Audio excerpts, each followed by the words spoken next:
नमस्कार। जब कोई बहुत बड़ा साम्राज्य टूटता है तो उसके खंडहरों पर क्या पनपता है?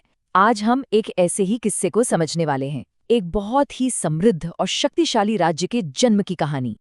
सोचने वाली बात है ना? देखिए, जब कोई सेंट्रल पावर कमजोर पड़ती है तो हालात बहुत बिगड़ भी सकते हैं। मतलब चारों तरफ अफरा तफरी मच सकती है। लेकिन उसी में से एक मौका भी पैदा होता है। और गुजरात की कहानी दरअसल इसी मौके की कहानी है। तो इस कहानी को ठीक से समझने के लिए हमें थोड़ा पीछे जाना होगा। उस ताकत को देखना होगा जो उस वक्त ढह रही थी। हम बात कर रहे हैं 14वीं सदी के आखिर की दिल्ली सल्तनत की। उस वक्त दिल्ली सल्तनत की हालत आप समझिए अंदर से बिल्कुल खोखली हो चुकी थी। एडमिनिस्ट्रेशन पूरी तरह से चरमरा गया था। अलग अलग प्रांतों के गवर्नर अपनी मनमानी कर रहे थे, बगावत पर उतर आए थे, और ऊपर से खजाना भी लगभग खाली था। दिल्ली में जो शासक बैठे थे वो इतने कमजोर थे कि इस बिखराव को संभाल ही नहीं पाए। नतीजा, पूरे साम्राज्य में एक पावर वैक्यूम, एक शक्ति शून्य बन गया। और इतिहास का ये एक तरह से नियम ही है। जब भी सेंटर की पकड़ ढीली होती है तो जो दूर दराज के इलाके होते हैं, जो प्रांत होते हैं, उन्हें अपनी किस्मत खुद लिखने का मौका मिल ही जाता है। तो सवाल ये उठता है कि दिल्ली सल्तनत के तो कई प्रांत थे, उनमें से सिर्फ गुजरात ही क्यों एक इतनी मजबूत सल्तनत बनकर उभरा? आखिर क्या खास था गुजरात में? चलिए इसी को समझते हैं। असल में गुजरात के पास वो सब कुछ था जो उसे चाहिए था। एक तो खेती के लिए जबरदस्त उपजाऊ जमीनें थीं, फिर व्यापार के लिए एक बहुत लंबी स्ट्रेटेजिक कोस्ट लाइन यानी समुद्र तट, और शायद सबसे बड़ी बात, दिल्ली से अच्छी खासी भौगोलिक दूरी। इन सारी चीजों ने मिलकर गुजरात को एक सेल्फ सफिशिएंट, आत्मनिर्भर और बहुत ही अमीर प्रांत बना दिया था। और सच पूछिए तो यही असली गेम चेंजर था।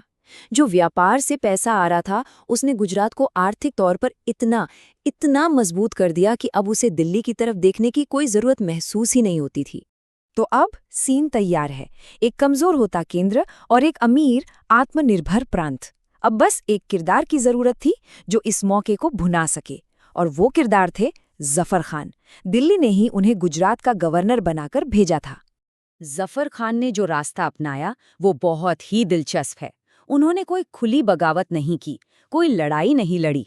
पहले तो वो एक वफादार गवर्नर बने रहे, गुजरात को बाहरी खतरों से बचाया, लोगों का भरोसा जीता, और फिर जब उन्हें लगा कि सही वक्त आ गया है तो बस खुद को एक आज़ाद सुल्तान घोषित कर दिया।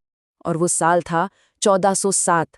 ये वो तारीख है जब गुजरात सल्तनत की बुनियाद रखी गई।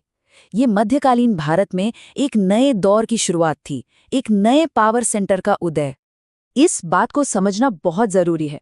गुजरात की आज़ादी कोई हिंसक तख्ता पलट नहीं थी, बल्कि एक पॉलिटिकल मूव था।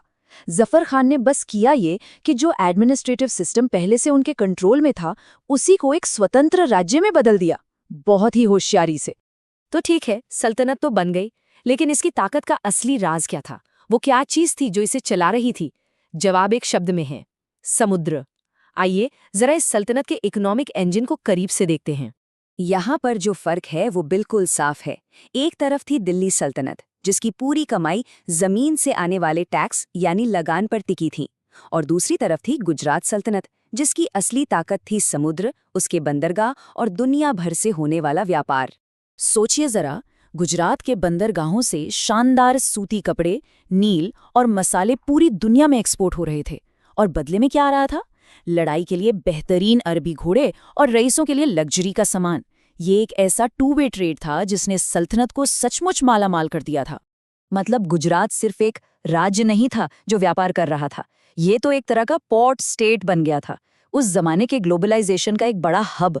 इसका ट्रेड नेटवर्क सोचिए, अरब से लेकर ईस्ट अफ्रीका और उधर साउथ ईस्ट एशिया तक फैला हुआ था। इसने गुजरात को हिंद महासागर का एक बहुत बड़ा और अहम प्लेयर बना दिया। तो पैसा था, ताकत थी, लेकिन इसके अलावा इस सल्तनत ने क्या छोड़ा?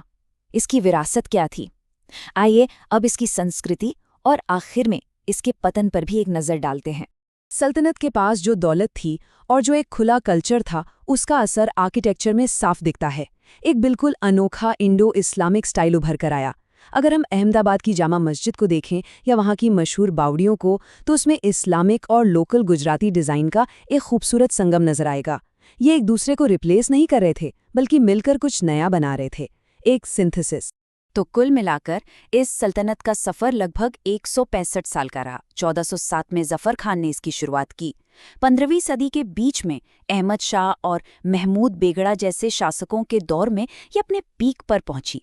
और फिर 1573 में एक और बड़ी ताकत हिंदुस्तान में उभर रही थी, मुगल साम्राज्य, और अकबर ने इसे अपने साम्राज्य में शामिल कर लिया। और देखिए, किस्मत का खेल देखिए। विडंबना यही है कि जिस व्यापार और दौलत ने गुजरात को इतना शक्तिशाली बनाया, उसी ने दूसरों की नजरें भी इस पर गड़ा दी। पहले पुर्तगाली आए और फिर मुगलों का ध्यान इस पर गया।